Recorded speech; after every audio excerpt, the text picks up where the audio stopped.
So I kind of think of communication as being, it's like two different things. If you're interested in consciousness and the spiritual life, it's one thing.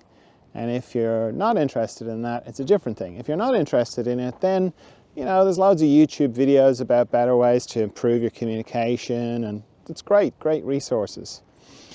And it's very much just what it is. I say this, I'm trying to get a thought out of my head to say this thing to you, and then I'll go, and well, you will receive it, and if you don't, and we can debate, and so on. With consciousness, it's a different thing, in my experience. Because with consciousness, you begin to see that existence is not what it appears, that reality is an illusion. That the idea of being a little person on a big planet is maybe not what's actually going on, that maybe I'm looking into something, and that what I'm looking into is just tailored to me, it's just for me, and that the idea that my experience is the same as your experience and we're sharing the same thing would be like two people wearing virtual reality helmets, and they can communicate through them, but they're both playing different games. And one is going, oh, the weather is so great here, and the other one is going, what are you talking about? I'm fighting a dragon. And the other person is going, what dragon? What are you talking about? They can still hear each other, but they're sharing very different realities. You begin to see that it's more like that. Then, the deeper you go into it, you begin to see that everybody's very busy in their own realities, doing something.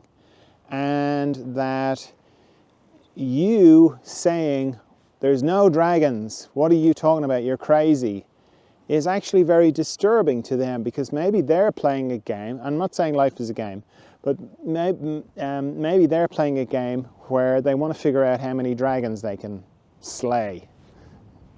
Nobody kills dragons, it's always slaying. Maybe that's what they're doing. Or maybe they want to see how many cars they can steal. That's a game, isn't it? So you going, stop stealing those cars, it's terrible. It's just going to interfere with what they're doing. You don't want to be interfering with what's going on for them. You become respectful of that. Even though they're in a very distressing, they're fighting everything, and you would not want to be playing that game. You would not want to be in their reality. But they obviously do. So you don't want to be sort of going, your reality's all wrong. You should have the real reality, which is over here. Now, this is a long-winded way of coming back to it. When you begin to see it like that, you begin to see communication in a different way.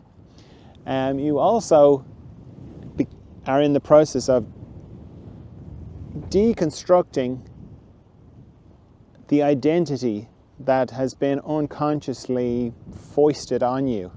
Everybody's walking around with an identity, being a person, and you just assume, well, I'm supposed to do that too.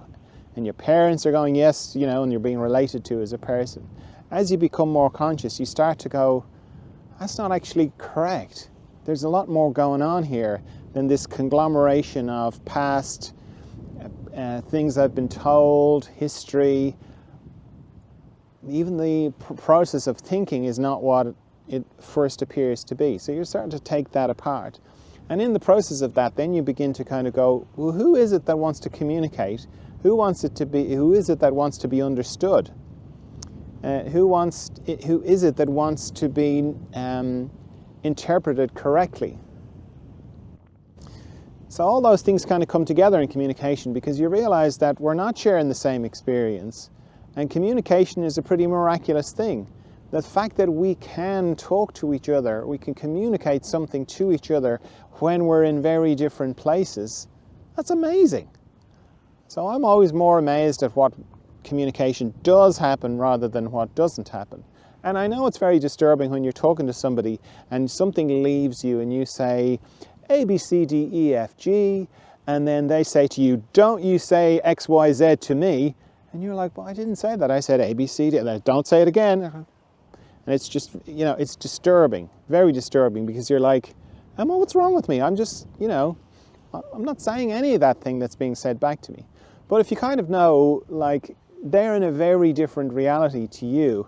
And if it doesn't go through the filter and come out the other side, that's pretty understandable, really. In fact, it's more of an amazing thing if you do say A, B, C, D, E, F to them, and they go, oh, I see, A, B, C, D.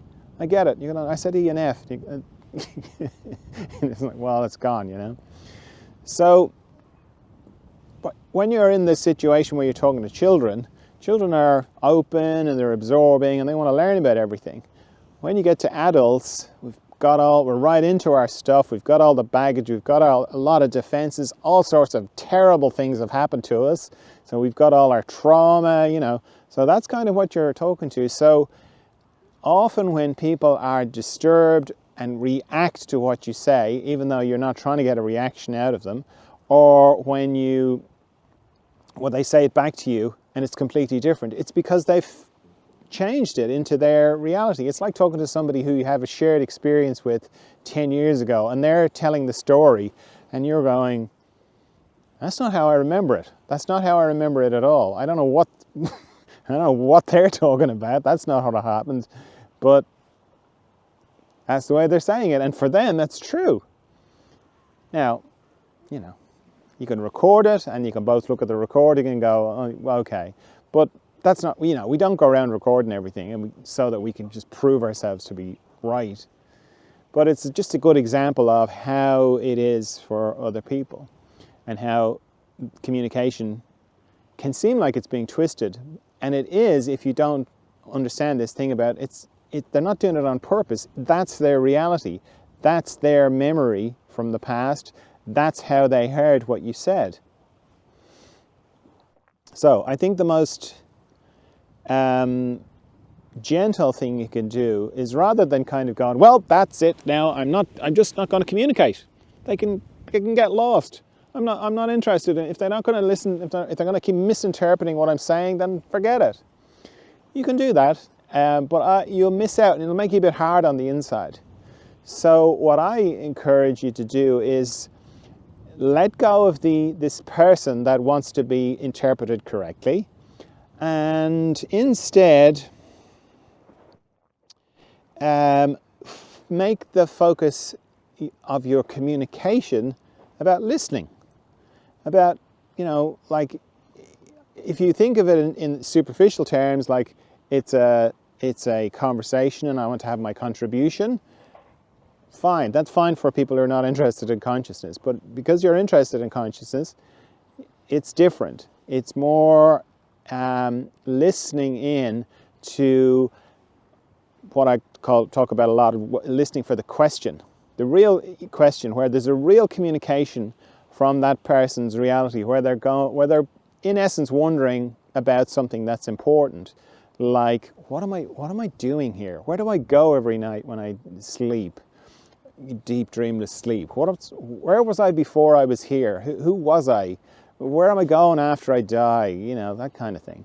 What about love? What is this thing called love? You know, all these kind of, you know. And not that they'll say it in those words, but you'll get a sense of it. So the process is like, I don't need to say anything. I don't need anyone to agree with me. I don't need anyone to validate me or acknowledge what I'm saying or feel like that was a good contribution to the global conversation. I don't need any of that. But I am listening very carefully when I'm talking to somebody or someone's talking to me for the question. There's a little window opening between my reality and their reality. And they're asking something. Then I can respond to that because there's an openness to it. Then it's not going to be disturbing to them. Because when you let go of the need to communicate for expression so that I can express myself, when you let go of that and you're communicating to help each other, you know, just we're all helping each other home in one way or another. So when you communicate from that place, then you're not trying to tell them that they shouldn't be stealing cars if that's their thing in their little reality. That's the game analogy I'm talking about again. Or that they should see the world the way you see the world. You're just going, well, this is what's working for me. And, you know, if it works for you, that's great. And if not, that's fine as well. if that's where your communication is coming from, and there's a window has opened for where they've asked you a question and they're receptive to it, then it'll get through. Then it'll be of help. There'll be no disturbance, there'll be no misinterpretation, there'll be no backlash, there'll be no nothing. Because you're being respectful to their process, even though you don't know what their process is. But you're being respectful that you're in a process, okay. And they've got the question and you respond, then some real communication, deep communication happens. The sort of deep communication that people who are generally not that interested in consciousness need to get very drunk to have, or have a terrible catastrophe happen to them, something to break them. You know, the sort of cliche in the Hollywood movies where something happens and then the next morning they're on the porch smoking a cigarette, looking into the distance. What's it all about, man? You know, that kind of thing. Something has to happen, but generally the communication's not about that. It's about a different thing. It's just like very on the surface. It's just back and forth kind of ping pong, debate, argument, all that kind of thing.